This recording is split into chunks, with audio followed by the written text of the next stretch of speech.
Hello students, how are you? Good morning to all of you. आज हम लोग मिल रहे हैं हमारे नए टॉपिक के साथ और हमारा आज का टॉपिक है आवेशित चालक की सतह पर बल। तो इस टॉपिक पर आने से पहले अपन को छोटी बहुत जानकारियां जो हमने पहले पढ़ रखी है वो मैं आपसे डिस्कस करती हूँ।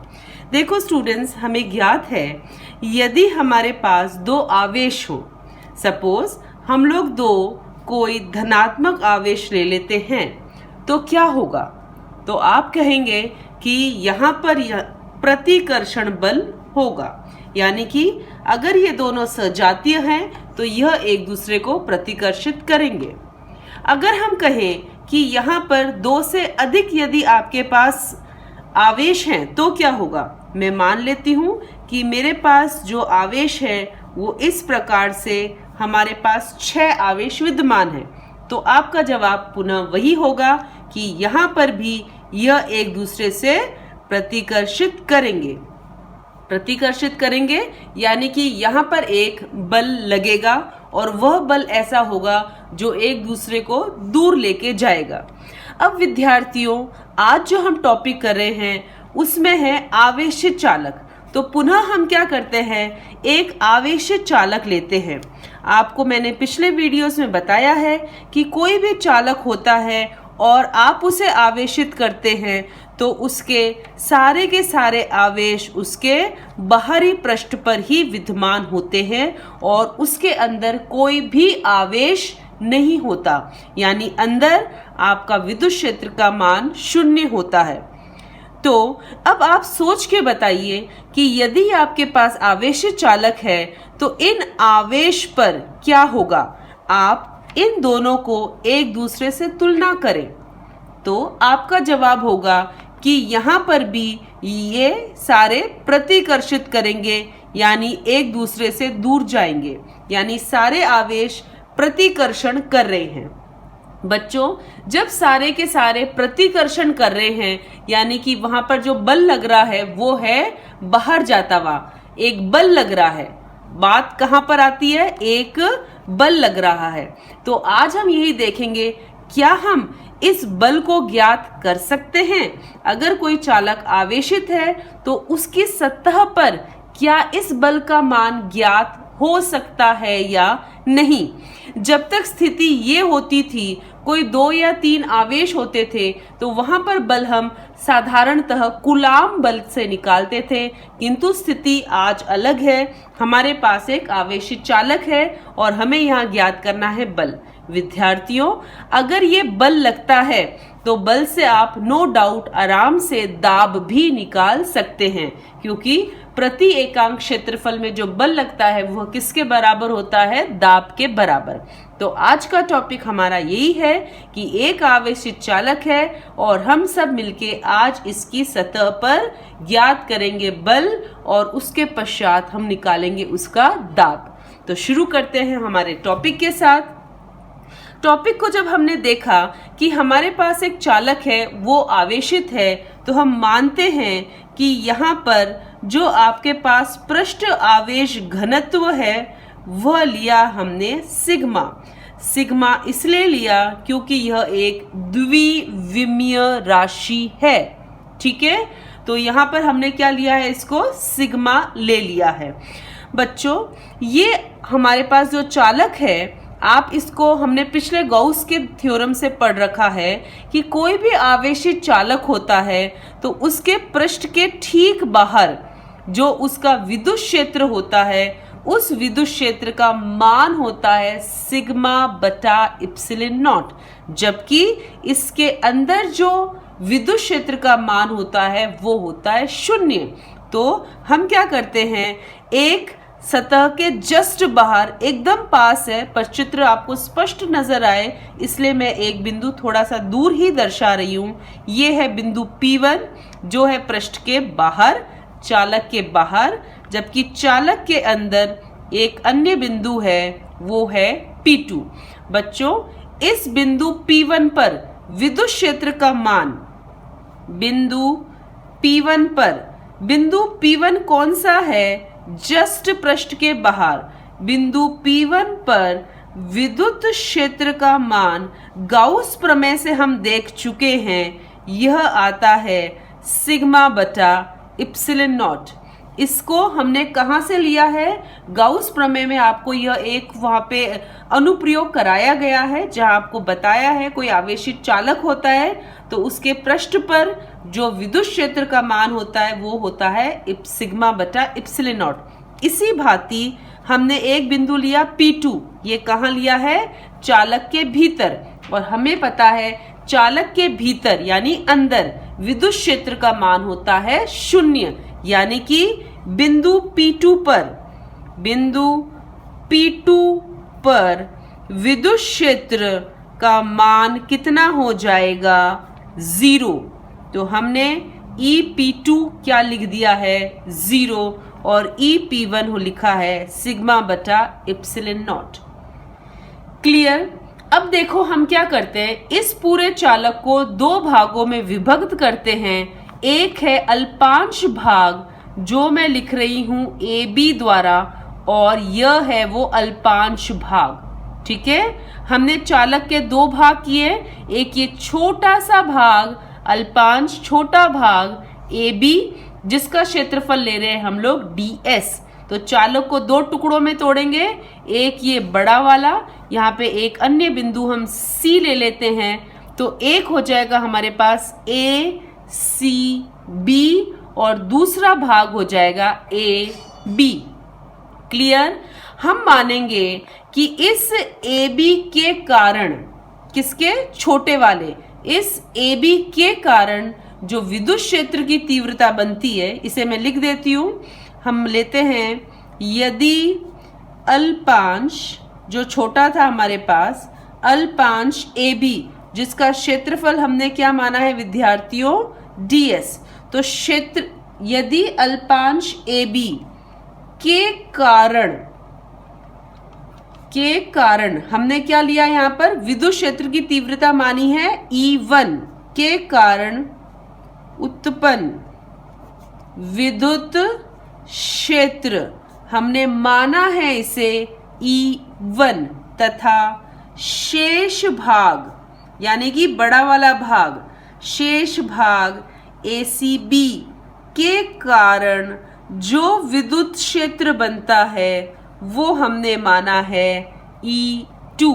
पुनः समझिए, इस AB के कारण विद्युत क्षेत्र E1 माना है और इस ACB के कारण विद्युत क्षेत्र हमने माना है बच्चों E2।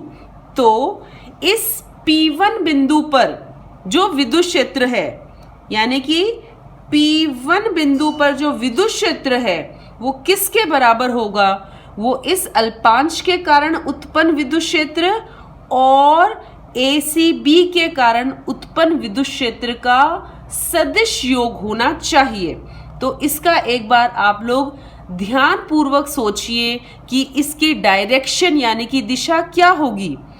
AB, ध्यान से सुनिए, AB धनात्मक है तो E की दिशा होती है हमेशा बाहर की ओर, प्लस से दूर। तो E1 की दिशा हुई, E1 कौन है? AB के कारण उत्पन्न विद्युत क्षेत्र, तो ये प्लस है पूरा, तो इसके कारण विद्युत क्षेत्र की दिशा हुई बाहर की ओर बच्चों। इसी भांति ACB भी प्लस ही है, इसके कारण इस बिंदु पर जो उत्पन्न विद्युत क्षेत्र है उसकी दिशा भी हुई बाहर की ओर। कारण क्या है? दोनों के दोनों प्लस, और प्लस के कारण उत्पन्न विद्युत क्षेत्र हमेशा बाहर की ओर। क्योंकि दोनों की दिशाएं समान है, इस वजह से P1 पर उत्पन्न विद्युत क्षेत्र हो जाता है इन दोनों का योग। तो यहां लिखा जाएगा E1 प्लस E2। क्लियर? इसी भांति विद्यार्थियों हम देखते हैं इस P2 बिंदु पर AB अल्पांश और ACB के कारण विद्युत क्षेत्र की दिशाएं क्या होगी। तो सर्वप्रथम AB के कारण ये प्लस है, ये प्लस है, तो जो विद्युत क्षेत्र की दिशा होगी वो होगी इससे दूर, यानी E1 की दिशा हुई इससे दूर। ठीक है, अब ACB ये भी प्लस है, यहां पर भी होगी दूर, दूर का मतलब अब की बार यहाँ पर दिशा इस ओर होगी। तो आप देख पा रहे हैं P2 बिंदु पर E1 की दिशा ये, जबकि E2 की दिशा ये प्राप्त हो रही है, यानी कि दोनों है एक दूसरे के विपरीत, जबकि यहां पर दोनों की दिशाएं थी समान। तो इस वजह से EP2 यानी कि P2 पर उत्पन्न विद्युत क्षेत्र क्या होगा, इन दोनों का माइनस क्यों, क्योंकि इन दोनों की दिशा एक दूसरे के विपरीत है। तो ये लिखा जाएगा E1 माइनस E2। क्लियर है? अब देखिए पुनः हमने कहा पहले कि P2 पर उत्पन्न विद्युत क्षेत्र होता है 0, तो इसलिए इस EP2 का मान हो गया 0। तो 0 बराबर E1 माइनस E2। तो यहां से हमें प्राप्त होगा E1 किसके बराबर आया है, E2 के। क्लियर है? तो हमें यहां मिला E1 और E2 हमें मिल गए समान। अब समीकरण नंबर 3 में हम क्या करेंगे, E1 की जगह या E2 डाल दो या E2 की जगह E1 डाल दो, क्योंकि दोनों क्या है समान। और दूसरी चीज हम क्या करेंगे, समीकरण नंबर 1 से हमें ज्ञात है कि P1 पर E का मान सिग्मा बटा इप्सिलॉन नॉट है, तो इसकी जगह हम डाल देंगे सिग्मा बटा इप्सिलॉन नॉट। और क्योंकि E1 और E2 बराबर है, इसलिए E1 की जगह हम डाल देंगे E2। तो हमें प्राप्त होगा सिग्मा बटा इप्सिलॉन नॉट बराबर E2 प्लस E2। E2 और E2 को जोड़ोगे तो आपको मिलेगा 2E2 बराबर सिग्मा बटा इप्सिलॉन नॉट। और यहाँ पे आप कह सकते हैं कि E2 प्राप्त होता है, 2 को इधर भेजिए, सिग्मा बटा 2 इप्सिलॉन नॉट। और ये हमें E2 क्या था, पुनः देख ले हम लोग, E2 था हमारे पास में ACB के कारण, यानी कि ये बड़े वाले भाग के कारण विद्युत क्षेत्र। तो ये जो हमें प्राप्त हुआ है यहाँ पे, ये मिला है भाग ACB के कारण अल्पांश AB पर विद्युत क्षेत्र की तीव्रता कितनी मिली है बच्चों, सिग्मा बटा 2 इप्सिलॉन नॉट प्राप्त हुई है। क्लियर? अब हम निकालेंगे, इतना ज्ञात करने के बाद हम यहाँ पे बल निकाल सकते हैं। किस प्रकार, यदि आपको ज्ञात हो, जब हमने हमारे पिछले वीडियोस में कहा था विद्युत क्षेत्र की तीव्रता जब परिभाषा पढ़ाई जा रही थी, तब आपको बताया गया था E बराबर होता है dF बटा dQ के, या हो सकता है आपने इसे सीखा हो E बराबर F बटा Q नॉट या Q, बात एक ही है। अगर अल्पांश लेते हैं तो आप उसे dF लिखते हैं। dF का मतलब है लघु, छोटा, और F का मतलब सिर्फ बल से होता है। तो dF और F में फर्क सिर्फ इतना ही है और कुछ नहीं है।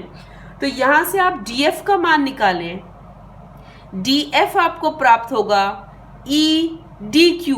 मैं E कौन सा ले रही हूं, मैं 2 ले रही हूं। अब 2 क्यों लिया जा रहा है ये देखिए, क्योंकि हम यहां ज्ञात कर रहे हैं अल्पांश AB पर हमने यहाँ पे क्या माना है, माना, लिख लेते हैं इसको भी, माना अल्पांश AB पर, क्योंकि ये अल्पांश है इसलिए हम यहाँ लिख लेते हैं कुल आवेश dQ है। ठीक है, dQ है, तथा क्योंकि ये अल्पांश है तथा इसी अल्पांश पर बल हम कितना ले लेते हैं, dF। अल्पांश लिया है, बहुत थोड़ा है, इसीलिए आवेश dQ द्वारा दर्शाया जा रहा है और बल किससे दर्शाया जा रहा है, dF द्वारा। तो इस वजह से हम कहेंगे कि ये जो E2 है ना, E2 किसके बराबर है, dF बटा dQ। तो dF क्या हो गया, dQ इधर गया, तो E2 dQ। अब कुछ नहीं करना, E2 का मान यहां से उठा के यहां रख लेंगे हम लोग, तो हमको प्राप्त होगा E2 का मान, देखिए हमारे पास है सिग्मा बटा 2 इप्सिलन नॉट डी क्यू। और हमें ज्ञात है कि सिग्मा क्या चीज है? सिग्मा होता है डी क्यू बटा डी एस। हाँ, क्यू बटा एस होता है बच्चों, पर यदि यह अल्पांश है तो हम उसे लिखेंगे डी क्यू बटा डी एस। तो यहां से लिखा जाएगा डी क्यू बराबर सिग्मा डी एस।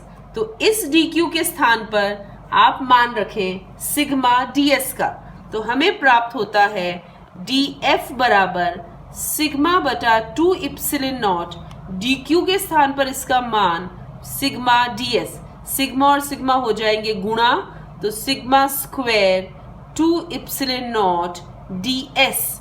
तो विद्यार्थियों, हमको डी एफ का मान प्राप्त हुआ sigma square 2 इप्सिलन not D S. और अगर मैं डी एस का इधर ले जाके भाग लगा दूं तो मुझे मिलेगा डी एफ बटा डी एस बराबर सिग्मा स्क्वायर बटा 2 इप्सिलन नॉट।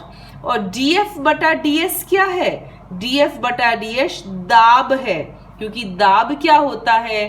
प्रति एकांक क्षेत्रफल पर जो आपका बल है उसे ही आप कहते हैं दाब। तो दाब हमको प्राप्त होता है सिग्मा स्क्वायर बटा 2 इप्सिलन नॉट। आप चाहें तो इसको ई के रूप में भी लिख सकते हैं। यदि आप इसको ई के रूप में लिखना चाहेंगे तो आपको प्राप्त होगा ये आधा इप्सिलन नॉट ई का स्क्वायर। ठीक है, क्लियर है? I think so I am clear to each and every one of you. इस टॉपिक को बहुत ही अच्छे से करिएगा। डेरिवेशन एग्जाम में, बोर्ड में कई बार पूछा जाता है। Have a good day, bye bye, take care.